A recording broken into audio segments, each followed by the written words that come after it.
Good morning. कसे आहात सगळे? आज सकाळ सकाळी घरीच मिसळ केली. मस्तपैकी नाशिक स्टाईल मिसळवर ताव मारून आम्ही निघालो. कुठे निघालो हे मी तुम्हाला पुढे सांगतेच. स्टेशनवर पोहोचलो, पण ट्रेन जरा लेट झाली होती आणि आरूला बिलकुल राहवलं जात नव्हतं. तिला असं झालं होतं मी कधी एकदा ट्रेनमध्ये बसणार, कारण बरेच दिवस झाले ती ट्रेनमध्ये बसली नव्हती. त्यानंतर आम्ही निघालो शिवाजीनगरला. शिवाजीनगरला आल्यावर मस्त असं दगडूशेठ हलवाई गणपती बाप्पाचं दर्शन घेतल्याशिवाय तर होतच नाही.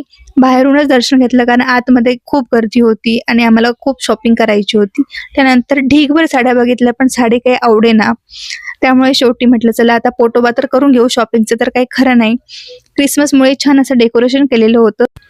हॉटेलच्या बाहेर आल्यावर आरूला रबडी दिसली आणि मग काय ती काही सोडणार नव्हती. पोटोबा झाला, म्हटलं चला आता शॉपिंग करून घेऊया. त्यानंतर खूप सारी शॉपिंग केली आणि आम्ही आलो मंडईतल्या मेट्रो स्टेशनवर. अगदी 5 मिनिटातच मेट्रो आली.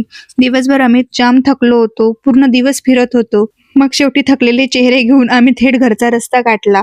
म्हटलं चला दिवसभर नवरोबाने आपल्याला फेवरेट शॉपिंग करून दिलीये, तर आता त्यांचा फेवरेट डिनर मेनू आपण बनवूया. तर मस्तपैकी चिकन बनवलं आणि असा होता आमचा आजचा दिवस. बाय.